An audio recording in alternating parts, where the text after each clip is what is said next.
자, 이번에는 재성운에 대한 과다와 부족이 되겠습니다. 재성운이라는 것은 흔히 그 돈을 나타내잖아요. 남녀에게 돈을 나타내고 특히 남자에게는 여성을 나타냅니다. 그러니까 특히 남자는 돈과 여자를 나타내니까 이것처럼 중요한 게 없다고 볼 수 있죠. 그런데 과다든 재가 너무 많아서 과다라고 할 수 있는 사주도 그렇고 재가 아예 없는 사주도 그렇고 둘 다 재물적인 부분에 있어서 문제가 좀 있다고 말씀을 드릴 수 있습니다. 그리고 이 재성 과다라든가 재성 부족은 대운이 또 어떻게 들어오느냐 거기에 따라서 또 많은 영향을 받는다고 말씀을 드릴 수 있어요. 그래서 사주가 재다신약인 사람들 그리고 재가 아예 없는 사람들 이런 사람들은 대운의 흐름을 잘 보고 좋은 운이 들어왔을 때 기회를 잘 잡으면 돈을 벌 수 있는 경우도 많이 있습니다. 우선 이 재성과다라는 것은요. 인성을 극함으로 항마가 있다 이렇게 말씀을 드릴 수 있는데 지금 여기서 보시면 재성이라는 것이 이 목기운이 비겁이라고 했을 때 재성이라는 것은 토기운에 해당이 되거든요. 그런데 이 토기운이 매우 많은 사주다. 그러니까 토과다다 이렇게 한번 생각을 해보세요. 그러면 이 토기운이라는 것은 수기운을 극합니다. 오행의 상생상극에서 토국수로 인성운인 수기운을 극해요. 그러면 이 인성운이라는 것은 학문을 나타내는데 이것이 극을 당하니까 항마가 생긴다고 말씀을 드릴 수 있죠. 이 항마라는 것은 항마라고 하니까 좀 어렵게 느끼실지 모르겠는데 학문을 함에 있어서 공부를 함에 있어서 그 여러 가지 어려움을 겪게 된다. 이렇게 말씀을 드릴 수 있습니다. 그래서 재가 많은 사람들은 공부를 잘 못해요. 재가 많은 사람들은 공부를 잘하는 경우가 좀 드물다고 볼 수 있습니다. 그러니까 여러분들이 이제 자녀분들의 이제 사주를 딱 봤는데 재성운이 강하잖아요. 그러면 이 아이가 이제 딱 자라나는 걸 봐갖고 공부에 너무 그 집중을 시키는 것보다는 다른 분야로 뭐 예술적인 부분이라든가 여러 다른 체육적인 분야라든가 이런 쪽으로 그 진로를 정하는 것도 괜찮다고 볼 수 있습니다. 그리고 뭐든지 그 이 오행의 상생상극 관계를 보고 이해하는 것이 중요한데요. 이 재성이라는 것은 인성을 극하잖아요. 그러면서 비겁의 극을 받습니다. 그런데 비겁의 극을 받는다는 것은 이 비겁이라는 것은 필연적으로 이 재성을 극하게 되어 있거든요. 그러면 재성이 너무 커지면 이 비겁 입장에서는 많은 것을 설하게 된다. 이렇게 표현을 하죠. 그러니까 에너지 낭비가 심해진다는 거예요. 그러니까 목기운의 힘이 쭉 빠진다고 볼 수 있죠. 토기운이 강해지면. 그러면 이 비겁이라는 것은 그 사람의 자존심, 주체성 이런 것을 나타내는데 이 비겁이 너무 그 힘이 빠져버리니까 욕심은 많고 자존심은 없는 경우가 나타납니다. 사람이 욕심이 많고 자존심이 없으면 좀 천박해 보이고 보기가 싫죠. 그러니까 재성 과다든 재성이 부족이든 어떤 것이든 이렇게 용신의 작용을 하는 것이 아니라 기신의 작용으로 할 경우에는 여러 가지 부정적인 면으로 나타난다고 생각을 하시면 되겠습니다. 제가 지금 이 십성에 대해서 과다와 부족에 대해서 지금 설명을 드리고 있는데 과다라는 것도 그렇고 부족이라는 것도 그렇고 특히 이 과다는 그 부정적인 현상으로 많이 나타나잖아요. 그 기신으로 나타나거든요. 그러면 이 기신이라는 것은 나에게 들어오면 나쁜 운이니까 대개 이 십성이 갖고 있는 부정적인 방법으로 많이 나타난다. 부정적인 모습으로 많이 나타난다. 이렇게 생각을 하시면 되겠습니다. 그리고 여성의 경우에는 간성을 지나치게 생해서 음란기가 발달하여 일탈 기운이 강하다. 여기에 보시면은요. 이 재성이라는 것은 필연적으로 관성을 생해줘요. 토생금으로 이 금기운을 생해주고 있습니다. 그런데 재가 이렇게 많아진다는 것은 그만큼 관성을 많이 생해준다는 거죠. 그러면서 관성을 많이 생해준다는 것은 이 재성 입장에서는 이 관성이라는 것이 이 관성이라는 것이 남자를 나타내잖아요. 여자 입장에서는 남자를 나타냅니다. 그럼 남자를 많이 생해주니까 이것이 음란기가 발달해서 그 여성들이 이제 뭐 바람을 피운다든가 이런 식으로 그 일탈의 기운이 강해진다. 이렇게 볼 수 있습니다. 그 얘기는 곧 뭐냐면 사주를 딱 봤을 때 여자가 재성운이 지나치게 많다. 그랬을 경우에는 그 남자를 좀 밝힌다라고 해야 되나요? 정조관념이 좀 부족하다. 이렇게 볼 수도 있습니다. 그래서 술집 여자들을 보면은 그 재성운이 강한 사람들이 많이 있죠. 그러면 이 술집 여자들은 돈을 또 밝히잖아요. 술집 여자들은 돈을 밝힙니다. 돈 벌려고 그런 짓을 하는 거잖아요. 그러니까 그 술집 여자들이 이제 정조관념도 부족하고 당연히 돈을 밝히니까 이 재성 과다인 경우가 많다고 볼 수 있습니다. 그리고 주체성 없음, 의타성, 부안해동, 무기력, 결과지향 이것은 다 무슨 뜻이냐면 이 비겁이 설해지면서 나타나는 현상이라고 말씀을 드릴 수 있습니다. 이 비겁이라는 것은 자존심이고 주체성인데 이것이 지나치게 설해지면서 기운이 싹 빠지니까 비겁의 에너지가 싹 빠지는 거죠. 그러니까 사람이 주체성이 없고 의타성이 강해지고 그리고 여기에 보시면 결과지향이라고 나타났는데 이 재성운이라는 것이 그 결과를 나타내잖아요. 그러니까 비겁 입장에서는 일을 해갖고 식상운이 일에 해당이 되고 일을 해서 그 얻는 결과가 재성운이라고 볼 수 있는데 이 재성운이 너무 강해지니까 결과지향적으로 변하게 됩니다. 그리고 제다신약 사주인 경우 재성이 과다라는 얘기는 그 제다신약이 많다고 볼 수가 있죠. 재성이 과다하더라도 비거분이 강해서 그 제다신약이 되지 않는 경우도 간혹 있습니다만은 대부분 이 재성이 강해지면 제다신약이라고 봐야 돼요. 그러면 이 제다신약인 경우에는 잔소리가 많고 인생이 피곤하다고 합니다. 그런데 신강운에 발복하는 경우도 많이 있어요. 그리고 남성과 이제 여성이 있을 때 남성은 가정을 도외시한다. 이렇게 말씀을 드릴 수 있는데 당연하죠. 남자에게는 이 재라는 것이 여성을 나타내니까 여자가 많다는 얘기잖아요. 사주에. 그러다 보니까 이 여자 저 여자 만나고 다니느라고 그 본처를 멀리하게 되고 그 얘기는 곧 가정을 도외시하게 됩니다. 그리고 사주에 이제 재성운이 강하다는 얘기는 그만큼 여자의 힘이 강하다는 얘기니까 공처가가 많다. 이렇게 볼 수 있고 또 이 여자 저 여자가 이제 많이 만나러 다닌다는 얘기는 카사노바 기질이 좀 있다. 이렇게 말씀을 드릴 수 있죠. 그러니까 바람둥이 기질이 있다고 볼 수 있습니다. 그리고 내 사주에 여자를 나타내는 재성운이 강하다는 얘기는 제가 공처가라고 했는데 이 공처가라는 것은 아내로부터 박대 그러니까 여자한테 부인한테 꼼짝 못한다는 거죠. 그러니까 이게 이제 약간 이중적인 것이 집에서는 부인한테 꼼짝 못하면서 호시탐탐 밖에서는 다른 여자를 노리는 거죠. 그러면서 그 바람은 피는데 집에서는 이제 아내로부터는 꼼짝 못하는 그런 스타일이 많다고 볼 수 있습니다. 그래서 바람 피다가 이제 걸리면 부인한테 맞기도 하고 뭐 이혼당하기도 하고 그렇다고 볼 수 있죠. 그리고 이런 남자들은 그 돈을 벌잖아요. 돈을 벌면은 거의 뭐 100% 바람을 핀다고 볼 수 있습니다.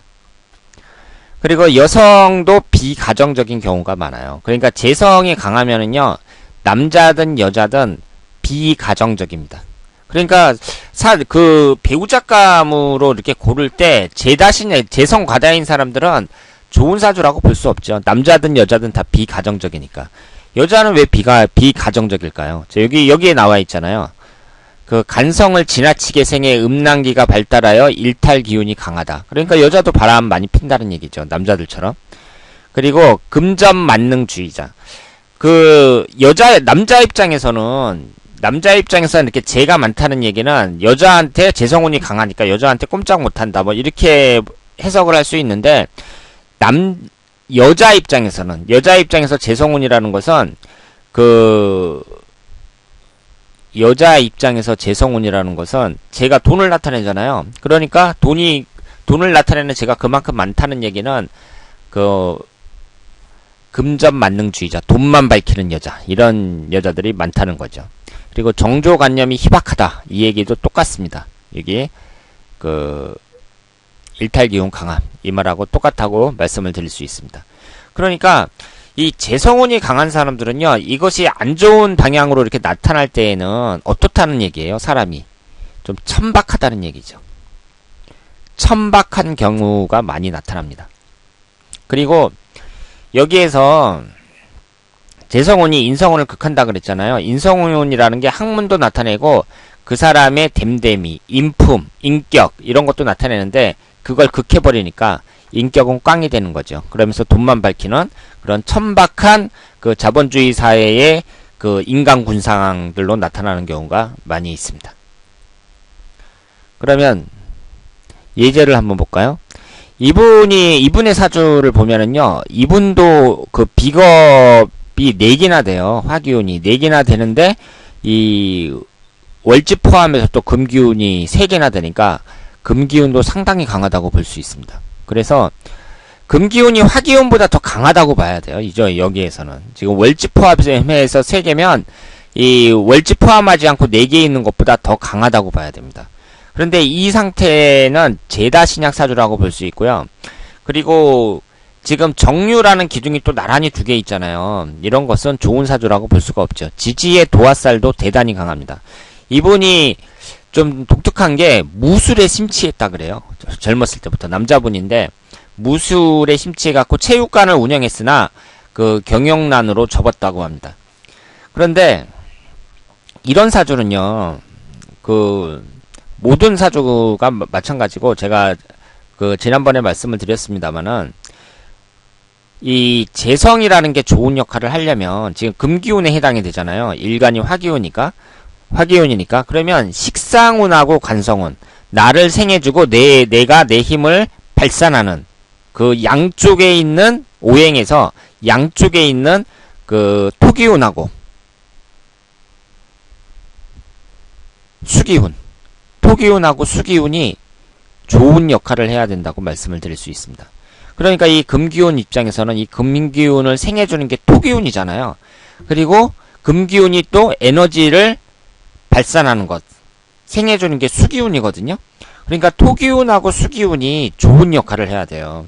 그런데 이분의 그 사주를 보면 토기운하고 수기운이 좋은 역할을 할 때 좋아진다고 볼 수 있죠. 그런데 지금 51세서부터 60세까지는 일단 지지가 묘유충이에요. 현재 대운인데 지지가 묘유충이고 천간이 정계충입니다. 천간지지가 다 깨지는 대운에 들어와 있어요. 그러니까 그 앞으로 남아있는 그 대운이 그렇게 좋은 대운이라고 말씀을 드리기는 어렵습니다. 그리고 이분 같은 경우는요, 그 제다신약 사주인 것은 맞는데 이분이 부잣집 아들로 태어났다고 합니다. 그러니까 아버지가 큰 사업을 하시는데 그 상당히 재력이 뛰어나신 분이고, 그래서 이분도 어려서부터 그 부유하게 자랐다고 그래요. 그런데 지금 이 사주는 그 나를 생해주는 금기운이 없어요. 이 사주 원국에는 금기운이 없고, 그러니까 인성운이 없는 상태에서 그 월지 포함해서 2개가 이제 비견에 해당이 되고, 그리고 재성운이 4개나 됩니다. 그러니까 이 사주는 전형적인 제다신약 사주라고 볼 수 있고요. 그리고 천간이 병임충으로 이렇게 충을 받고 있어요. 그런데 이분이 이제 어렸을 때부터 보면은 대운이 참 괜찮게 흐르죠. 왜냐하면 지금 이 사주에는 금기운이 용신운이라고 볼 수 있고, 신약한 사주니까 인성운이 금기운과 수기운이 좋은 역할을 한다고 볼 수 있는데, 어려서부터 금기운과 수기운이 계속해서 들어옵니다. 그러니까 이 정도면은 대운이 괜찮다고 볼 수 있죠. 그래요. 그런데 이분은 이제 그 재성운이 강해지는 60대 이후, 60대도 그렇고 한 50대 이후, 50대 이후로는 재물적인 부분에서 좀 주의를 많이 해야 되는 사주라고 볼 수 있습니다. 그러니까 이런 분은 아버님한테 그 경제적인 부분에 있어서 많이 배우셔갖고 이 재산 관리를 잘 하셔야 돼요. 흘러가는 대운으로 봤을 때에는 중년 이후로 재물운이 그렇게 좋지는 않다고 말씀을 드릴 수 있습니다. 그리고 이런 분 같은 경우는 이 재라는 것이 남자분이니까 다 여성을 나타낸다고도 볼 수 있잖아요. 그래서 결혼해서 잘 살고 있는데 지금 도화살도 2개나 되고 그러니까 뭐 바람필 가능성은 대단히 높다고 봐야죠. 그리고 이분도 남자분인데요. 이분은 토기운이 재성운이 1개, 2개, 3개, 4개, 5개나 됩니다. 그리고 신약한 사주라고 볼 수 있죠. 이분도 제다 신약 사주라고 볼 수 있어요. 근데 2013년에 그 여성과 이제 1년 동안 살다가 헤어졌다고 합니다. 그리고 2013년에 결혼을 해서 그 2014년 정도에 이혼을 했다는 얘기죠. 그런데 다행히 이제 그 혼인신고는 하지 않았고요. 그 부인과의 다툼도 상당히 심했다고 해요. 그러면 이걸 이제 그 육친의 관계에서 봤을 때 이 재성운이 이 남자분한테는 여자에 해당이 되잖아요. 그러면 재성운이 이만큼 강하다는 얘기는 그 공처가가 많이 있다. 뭐 여자한테 아내로부터 박대를 당한다. 이렇게 제가 표현을 했는데 그 여자운이 안 좋은 경우가 많이 있습니다. 그러니까 사주에 재가 많다 그래갖고 아, 이 사람은 바람을 피우겠구나 이렇게 생각을 하지 말고 이 남자가 인생에서 여러 여자들을 찾을 수밖에 없다는 얘기는 한 여자한테 만족을 못한다는 얘기거든요. 그러니까 부인을 만나도 그 부인한테 만족을 못하고 다른 여자들을 이제 또 찾아간다는 얘기죠. 그 얘기는 그 여자 운이 그렇게 좋지는 않다 이렇게 볼 수 있습니다. 그리고 이런 분들은 지금 26살서부터 35살까지 이 갑진대운 경술대운인데 상당히 안 좋죠. 천간지지가 다 깨지고 있습니다. 천간은 갑경충, 지지는 진술충 하면서 다 깨지고 있어요. 그런데 36살 신해대운 이후로는 이 수기운이 강하게 들어오거든요. 그러면 36살을 그 기점으로 해갖고 운의 흐름은 대단히 좋다고 볼 수 있습니다. 그러니까 이렇게 제다 신약 사주인 경우에는 대운에서 내 힘을 강하게 해주는 그 인성운이나 비겁운이 강하게 들어올 때 그때 내가 이 재를 취할 수 있다는 얘기니까 그 대운에서 용신대운만 들어오면 얼마든지 기회를 잡을 수 있는 것이 바로 제다 신약 사주다. 이렇게 말씀을 드릴 수 있습니다. 그러면 이번에는 재성 부족에 대해서 살펴보도록 하겠습니다. 재성 부족이라는 것은 말 그대로 이 사주에 재가 없는 거예요. 그러니까 이분 같은 경우는 정화일간이니까 화극금으로 금기운이 재성운에 해당이 되는데 재성운이 사주에 없어요. 그런데 여러분들이 여기서 이제 유념하셔야 될 것은 재성운이 없다고 하더라도 지장간에 있으면 이것은 사주 원국에 있는 것이나 마찬가지입니다. 이 재성운 같은 경우는 그래요.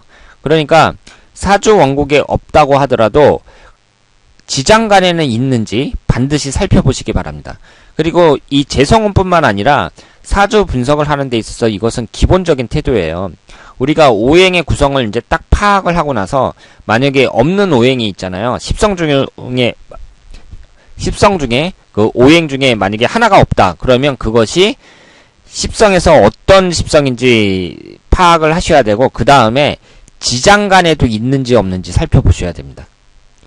그래서 지장간에도 만약에 없잖아요.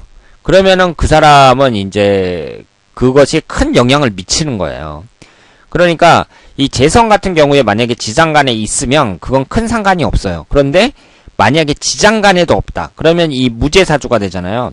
그러면 이 무재사주라는 것은 그 사람의 인생에 있어서 상당히 중요한 특징입니다. 그러면 그 없는 오행이 대운에서는 언제 들어오는지 또 보셔야 돼요.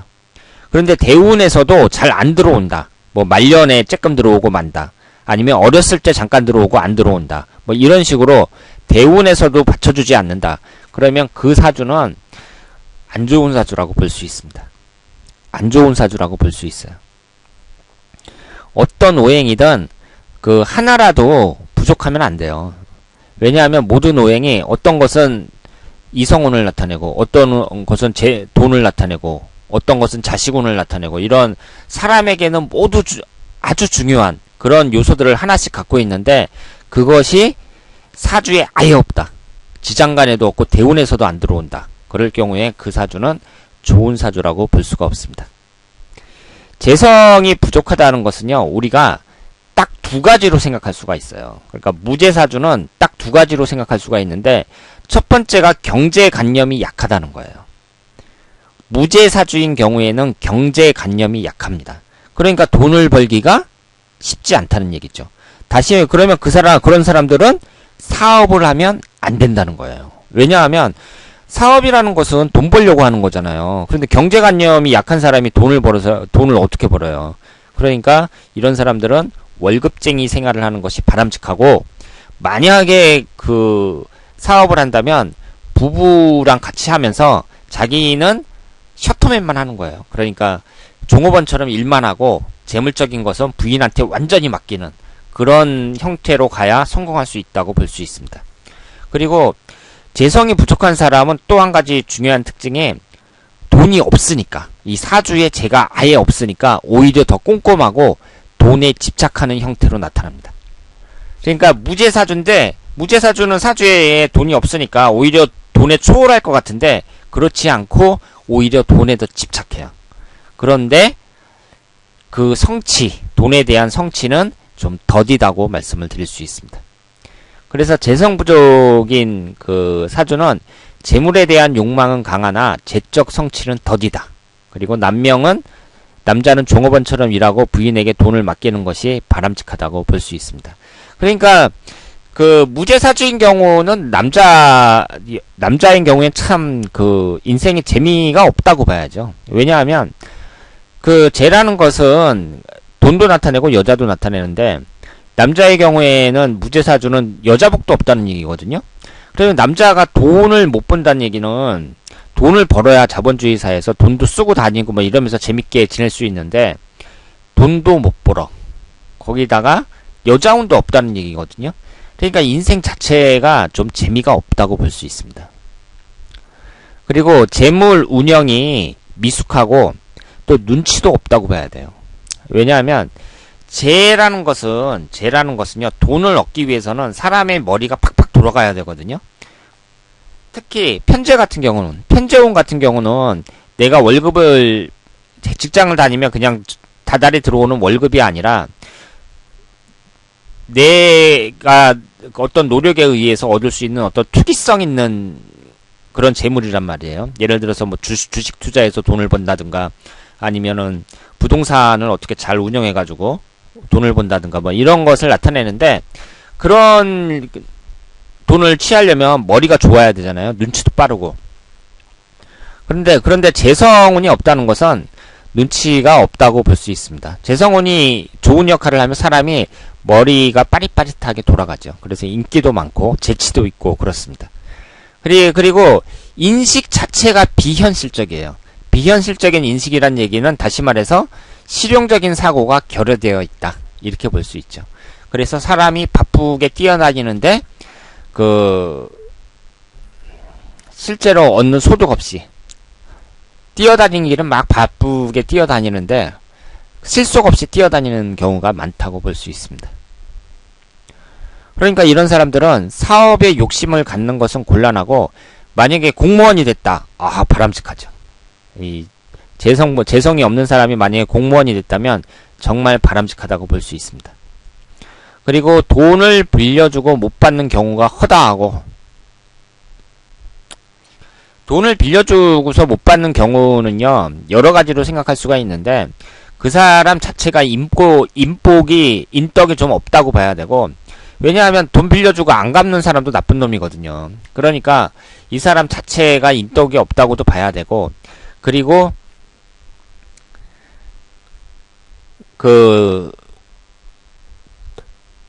돈을 운영하는 데 있어서도 좀 문제가 된다고 봐야죠. 왜냐하면 딱 봐가지고 못 빌려줘봤자 뭐 소득이 없을 것 같으면 빌려주지 말아야 되는데, 빌려줘서 이제 못 받고, 그리고 어떻게 보면 좀 인정이 있다고 봐야 됩니다. 요즘 세상에 가까운 친구끼리도 돈 빌리기가 쉽지가 않죠.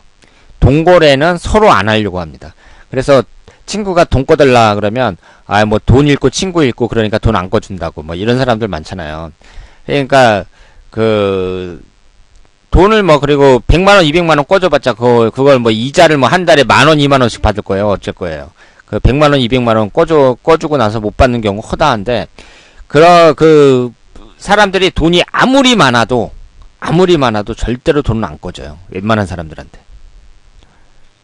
그러니까 돈 빌려주고 못 받은 경우가 허다하다는 얘기는 그 사람이 어떻게 보면 인정이 많다 이렇게 볼 수도 있고, 그리고 그 인덕이 없다, 그리고 경제적인 운영이 좀 미숙하다, 뭐 여러 가지로 생각할 수가 있습니다. 그리고 결단력이나 마무리가 좀 미흡한 경우가 많다고 해요. 그러니까 여기에서 재성운이 없다는 얘기는요. 재성운이 없다는 얘기는 이 재가 나타내는 여러 가지 그 경제적인 부분, 그리고 그런 장점들, 이런 것이 없다는 얘기니까. 우리가 그 재성운에 있어서 그 장점이 없다는 얘기니까 그 부정적인 면을 많이 생각을 할 수가 있는 거죠. 그러니까 여러분들이 재성운에 대해서는 너무 어렵게 생각하지 마시고요. 이 두 가지만 생각을 하시면 돼요. 경제관념이 약하다, 그것하고 오히려 더 꼼꼼하고 그 돈에 집착하는 형태로 나타난다. 그런데 집착은 하는데 재적 성취는 더디다. 이렇게 말씀을 드릴 수 있습니다. 그러면 예제를 한번 보도록 하겠습니다. 이분은 여성인데요. 노처녀예요. 지금 기미년에 태어나셨으면 나이가 아마 38 정도 되셨을 겁니다. 이분이 이제 노처녀인데 노모를 모시고 지금 생계를 꾸리고 있습니다. 그러니까 나이가 38이나 됐으면 이제 나이가 꽉 차갖고 내일 모레면 40인데 그 완전히 노처녀라고 볼 수 있죠. 그런데 이분을 보면은 지금 천간이 정계충으로 깨지죠. 그럼 깨지는 이 개수가 편간의 관성에 해당이 됩니다. 그러니까 이분은 관성이 딱 하나밖에 없는데 그게 깨지고 있어요. 그러니까 이 사주를 봤을 때에는 그 남편 복이 없다고 봐야 됩니다. 그리고 이런 분처럼 이렇게 남자운이 깨지는 경우에는요, 그 나이가 들수록 좀 긴장하셔야 돼요. 자칫 잘못하면 결혼을 못할 수도 있습니다. 그러니까 이렇게 깨진다고 했을 때 우리가 흔히 생각하기를 뭐 이혼을 할 수 있다 이렇게 생각을 하시는 분들이 많은데, 물론 그런 것이 건수면에서 많지만 아예 결혼을 못하는 경우도 있습니다. 그래서 이렇게 간성운이 깨진다든가 아니면 그 배우자궁이 뭐 깨진다든가 이런 사람들은 나이가 들었을 때 긴장하셔야 돼요. 잘못하면 홍기를 놓칠 수가 있습니다. 그런데 이런 분들은요, 또 20대에 일찍 결혼을 하면 이혼하는 그 가능성이 높거든요. 그러니까 이런 사람들은 너무 일찍 결혼을 해서도 안 되고, 그리고 나이가 차기 전에, 그러니까 30, 31, 32 이때쯤에 결혼을 해야 된다는 얘기죠. 이렇게 30이 넘어가지고 막 35살에 가까워지고 이렇게 나이가 꽉 찼을 때 또 자칫 잘못하면 결혼을 못할 수도 있어요. 그러니까 일찍 결혼하면 이혼하고, 그 나이가 좀 차면 홍기를 아예 놓칠 수도 있고, 그러니까 이 결혼에 대해서 상당히 신중하셔야죠. 홍기를 놓치면 안 된다고 말씀을 드릴 수 있습니다. 그래서 이분의 사주를 보면은 지금 재성운이 없으니까 재성운이 그러면은 이 지장간에도 없나 한번 볼까요? 제가 뭐라고 말씀을 드렸죠? 사주에 딱 봐갖고 지금 금기운이 없어요. 목화토금수를 한번 딱 찾아보시는 거예요. 목기운이 2개, 화기운이 2개, 토기운이 3, 금기운은 없고 수기운이 하나입니다. 그러면 이 금기운이라는 게 여기서 뭔가 딱 보셔야 돼요. 그럼 화극금으로 재성운에 해당이 되잖아요. 그럼 이 재성운은 지장간에 있으면 사주 원국에 있는 것과 별 차이가 없다고 말씀을 드렸어요. 그러면 지장간에 이 금기운이 있나 한번 보시라고요. 없거든요? 눈 씻고 찾아봐도 없단 말이에요. 그러면 이 사주는 무재사주가 되는 거예요. 그러면 이분이 대운에서는 어떻게 들어오나 이걸 보셔야 됩니다. 그런데 38세의 경호대운, 48세 신미대운, 58세 임신대운, 68세 계유대운, 이런 식으로 38세에서부터 40년간 이 천간지지에 계속 들어오죠. 그러니까 이분은 그래도 그나마 낫죠. 만약에 28세에서부터 들어왔다면 참 좋았을 텐데, 어쨌든 결혼 정년기가 지나서 이 올해부터 경호대운이 계속해서 들어옵니다. 그러면 정화 입장에서는 물론 이 경금이 그렇게 좋은 구성은 아니지만 어쨌든 이 사주에 없는 금기운이 여기서 들어온다는 점에서 비교적 괜찮은 운이라고 말씀을 드릴 수 있습니다. 사주를 분석을 할 때에는요, 너무 꼼꼼하게 이 사람에게 용신운이 무엇인가 뭐 이런 것을 너무 꼼꼼하게 따지다 보면 이런 분들에게 좋은 말을 해줄 수 있는 여지가 거의 없습니다. 그러니까 여러분들은 지금 이 운이 딱 들어왔을 때 이게 용신운인지 기신운인지, 그리고 용신운이라면 얼마나 좋은 운인지 그걸 따지려고 하는 것보다는 이전에 들어왔던 운, 그러니까 28세서부터 37세가 기사대운이거든요. 이전에 들어왔던 운보다 지금 들어오는 운이 더 좋잖아요. 그러면 이분에게는 좋은 운이라고 말씀을 해주셔야죠. 왜냐하면 당사자 입장에서는 이전보다는 좋으니까. 그것이 객관적으로 봤을 때 뭐 용신의 운이든 기신의 운이든 그걸 떠나서 이전보다는 좋다는 얘기는 그 사람한테는 좋은 운이죠. 그러니까 이런 식으로 그 사람들에게 어느 정도 희망을 줄 수 있는 그런 말을 해주는 것이 사주 상담을 하는 사람에게는 대단히 중요하다고 볼 수 있습니다. 그 사람들의 사주는요, 대부분의 사람들은 안 좋아요. 사주가 대부분의 사람들은 안 좋습니다. 좋다 나쁘다는 것은 상대적인 개념이고요. 좋다 하는 것은 다른 그 소수라는 거예요. 그러니까 사람이 우수하다는 것은 그 사람이 소수라는 겁니다. 그러니까 모든 사람들은 심리적으로 자기 그 좋은 말을 듣고 싶어 해요. 그러면 우리가 사주를 분석을 할 때 이 사람의 사주를 정확하게 분석한다는 것도 중요한데, 이 사람에게 좋은 말을 해줄 수 있는 장점이 무엇인지 그것을 찾는 것도 대단히 중요합니다. 만약에 사주를 딱 그 사람이 상담을 받으려면 몇만 원은 주고 볼 게 아니에요. 그러면 딱 돈을 받고선 나쁜 말만 처음부터 끝까지 계속 해주는 거예요.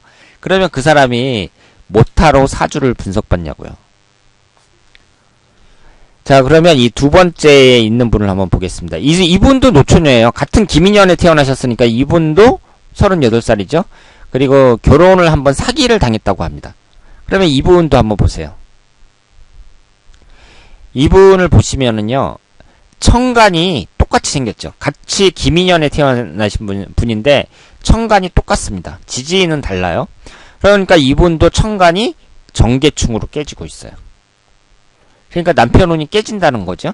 그런데 이분은 또 지지의 경우에 이 두 분을 비교했을 때 똑같이 천간이 깨지는 거는 맞는데, 이분 같은 경우에는요, 지지가 또 자묘 형살에 해당이 됩니다. 자묘 형살.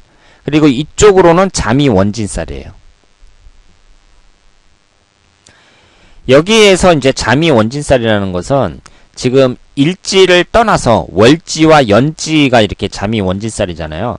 그래서 이 자수가 지금 그 수국화로 관에 해당이 된단 말이에요. 관이라는 것은 이제 남편을 나타내는데 이것이 원진살에 해당이 됩니다. 그러면은 한 30대 후반 정도까지 효과가 있다고 봐야 돼요. 원진살이. 그러면 30대 후반이면 여성의 그 결혼 정년기를 완전히 지나서 있는 거니까 안 좋은 거죠. 그러니까 이 사주 같은 경우는 좋은 사주라고 보기가 어렵습니다. 특히 이성운이 안 좋다고 봐야 돼요. 그리고 이제 이 도화살도 강하고, 이것이 이 도화살이 그 좋은 역할을 해야 되는데 지금 이성운이 워낙 나쁘니까 그 좋은 역할을 하기가 좀 어렵다고 볼 수 있습니다. 그리고 이분의 사주에서도 보시는 것처럼 여기에 이제 목화토금수 오행을 딱 찾으셔갖고요, 목기운이 2개, 화기운이 2개, 토기운이 2개, 금기운은 없고 수기운이 2개 이렇게 있잖아요. 그러면 여러분들이 이 사주에서 가장 그 존재감이 큰 오행이 어떤 건지 그걸 찾는 것도 중요하고요. 그리고 없는 오행은 어떤 건지 그것도 찾아야 됩니다. 그런데 지금 금기운이 없단 말이에요. 금기운이 없으면 제가 뭐라고 말씀을 드렸죠? 이 금기운이 십성에서 무엇인가를 이제 파악을 하신 다음에 화급금으로 재성운에 해당이 되잖아요. 그러면 이 금기운이 지장간에도 있는지 없는지 보셔야 돼요. 이 지장간에도 금기운이 없습니다. 눈 씻고 찾아봐도 없어요. 그러면 무제사주잖아요.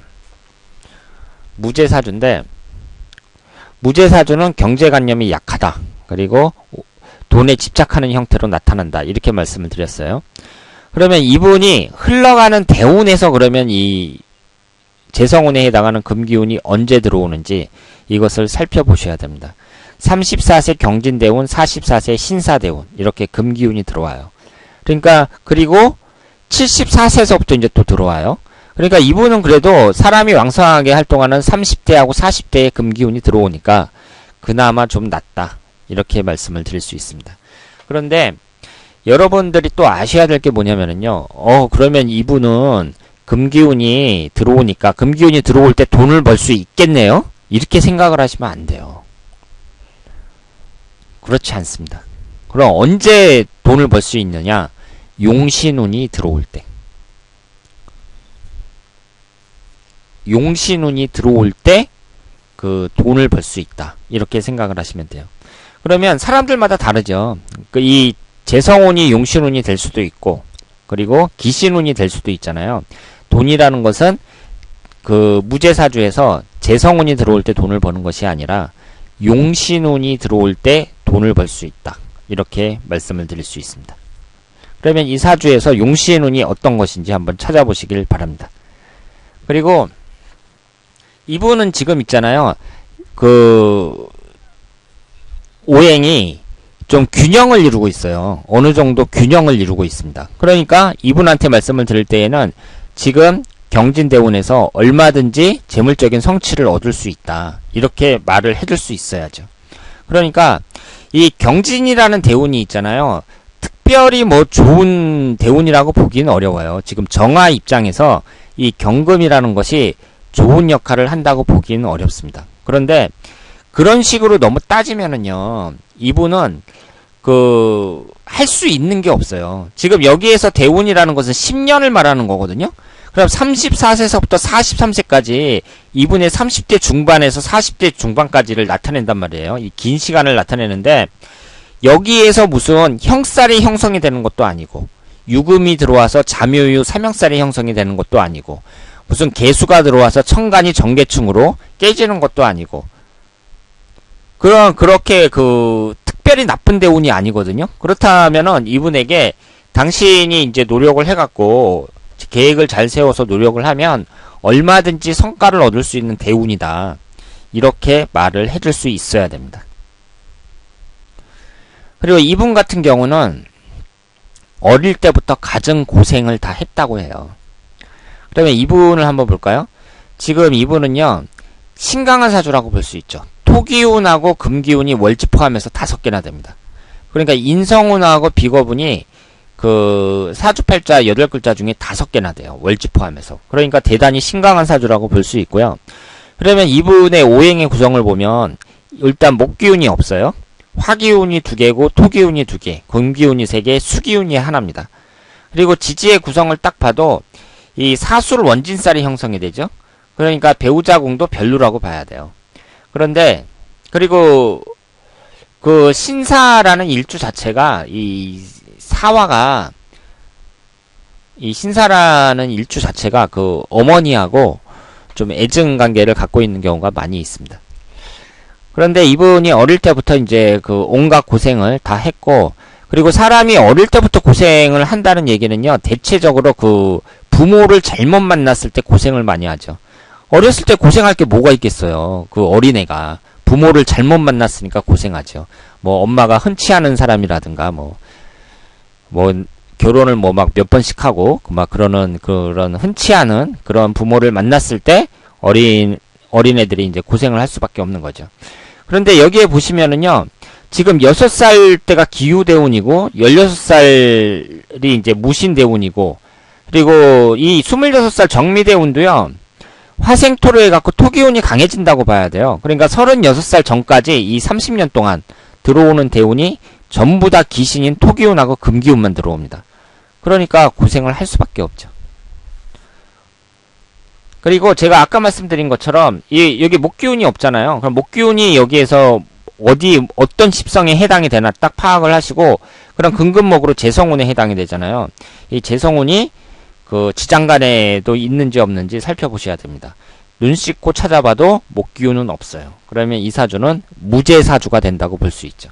그러면 이 무제사주인데, 그럼 목기운이 지장간에도 없는 완전한 무제사주란 말이에요. 그러면 이게 대운에서 언제 들어오나 딱 보셔야 되는데 46세 을사대운서부터 들어옵니다. 말년까지. 그러면 46세에서부터는 좀 나아진다고 볼 수도 있는데, 지금 천간이 을신충으로 깨지죠?